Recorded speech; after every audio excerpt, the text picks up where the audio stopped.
స్వభావం వేరు, తాత్కాలికం వేరు. మనిషి యొక్క స్వభావము పూర్వజన్మ వల్ల ఏర్పడుతుంది. పూర్వజన్మకు అనుకూలమైన జీన్స్ మనిషికి లభిస్తాయి. ఆ జీన్స్ వల్ల వచ్చే లక్షణాలు స్వాభావికంగా ఉంటాయి. అంటే పుట్టుకతో వచ్చే లక్షణాలు స్వాభావికంగా ఉంటాయి.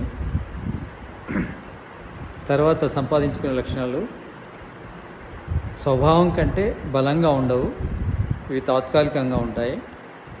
వీటిని బలంగా తయారు చేయడం కోసం పరమ పురుషార్థం చేయాలి, మ్యాక్సిమం ట్రై చేయవలసి ఉంటుంది. చాలా ఎఫర్ట్స్ చేస్తే అవి స్వభావంగా మారుతాయి. సంపాదించుకున్నవి స్వభావంగా మారాలంటే అధికమైన శ్రమ చేయాలి.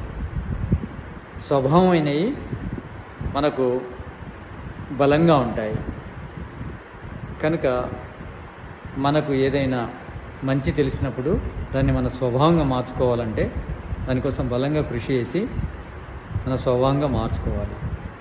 స్వభావంగా మార్చుకుంది దాని యొక్క ఫలితం అంతగా కనిపించదు, తాత్కాలికంగానే ఉంటాయి. అవి అంత బలంగా పనిచేయవు. మన సహనం కానీ, మన కోపం కానీ, మన ప్రేమ కానీ, మన ద్వేషం కానీ స్వాభావిక లక్షణాల యొక్క ప్రభావాన్ని ఎక్కువ చూపెడుతుంటాయి. స్వాభావికంగా మనకు వచ్చే సహనము అది బలంగా ఉంటుంది. అదేవిధంగా స్వాభావికంగా వచ్చే కోపం కూడా బలంగానే ఉంటుంది. ఇవి స్వాభావికమైనవి ఎప్పుడైనా ప్రదర్శితం కావచ్చు, తాత్కాలికమైనవి మొదలు కనిపించకపోవచ్చు, కానీ అట్లాంటి పరిస్థితులు వచ్చినప్పుడు అవి బయటకు వస్తాయి. కనుక స్వాభావికమైనవి ఎప్పుడైనా మనకు అవి ప్రదర్శింపబడతాయి. కనుక మనము మంచిని గ్రహించినప్పుడు దాన్ని స్వాభావికం చేసుకోవాలి, మనం స్వభావంగా మార్చుకోవాలి. ఏదైనా స్వభావంగా మారితేనే మనకు ఆనందాన్ని ఇస్తుంది, లేకుంటే ఇవ్వదు. కనుక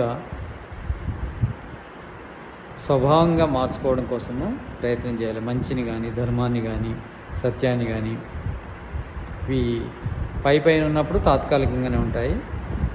అవి మనము సహనం మంచిదని తెలుసుకున్నాం అనుకోండి, సహనము అది మంచిది అనే ఒక జ్ఞానం మాత్రమే కలుగుతుంది, అది మన స్వభావం కాలేదు. దాన్ని మన స్వభావంగా మార్చుకోవాలి. సహనం మంచిదని మనకు తెలిసినప్పుడు సహనాన్ని మన స్వభావంగా మార్చుకోగలగాలి. మార్చుకుంటే అది పర్మనెంట్గా మన వెంట ఉంటుంది. అదేవిధంగా ప్రేమ, మంచితనము వీటిని స్వాభావికంగా మనం మార్చుకోవాలి. స్వాభావికంగా మార్చుకోవడం కోసము మన జ్ఞానం అనేది బాగా పనిచేస్తుంది. జ్ఞానం వల్లనే మనము మన యొక్క లక్షణాలను స్వాభావికంగా మార్చుకోవచ్చు. స్వాభావికంగా వచ్చిన వాటిని కూడా, స్వాభావికంగా వచ్చిన ఏవైనా చెడు లక్షణాలు ఉంటే వాటిని దూరం కూడా చేసుకోవచ్చు. అది కేవలం జ్ఞానం వల్లనే సాధ్యమవుతుంది. కానీ చాలా పురుషార్థం చేయవలసి ఉంటుంది, చాలా ఎఫర్ట్స్ చేయాలి. స్వభావంగా మార్చుకోవాలంటే మనం బుద్ధిని ప్రేరేపించమని అడుగుతాం. మనకి ఇది మంచి, ఇది చెడు అని తెలుస్తుంది. తెలిసినంత మాత్రాన అది మనం పాటించాం. కారణం ఏంటిది? అది మన స్వాభావికంగా మారలేదు, అది మన స్వభావం కాదు. స్వభావం కానప్పుడు దాన్ని మనము మామూలుగా మంచి ప్రదర్శిస్తున్నాం అని అనుకుంటాం. కానీ మంచికి వ్యతిరేకమైన స్వభావము మన పరిసరాలు ఏర్పడ్డప్పుడు మన స్వభావం అనేది బయటపడుతుంది. కనుక దేన్నైనా మన స్వభావంగా మార్చుకోవాలి. బుద్ధులు ప్రేరేపించమంటే మనకు మంచి బుద్ధే పుట్టాలి.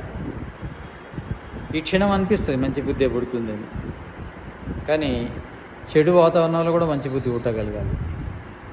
ఇప్పుడు మనకు సహనంగా ఉన్నట్టు అనిపిస్తుంది, కానీ మనను ఆవేశపెట్టే వాతావరణంలో కూడా మనం సహనంగా ఉంటే అది మన స్వభావంగా మారినట్టు.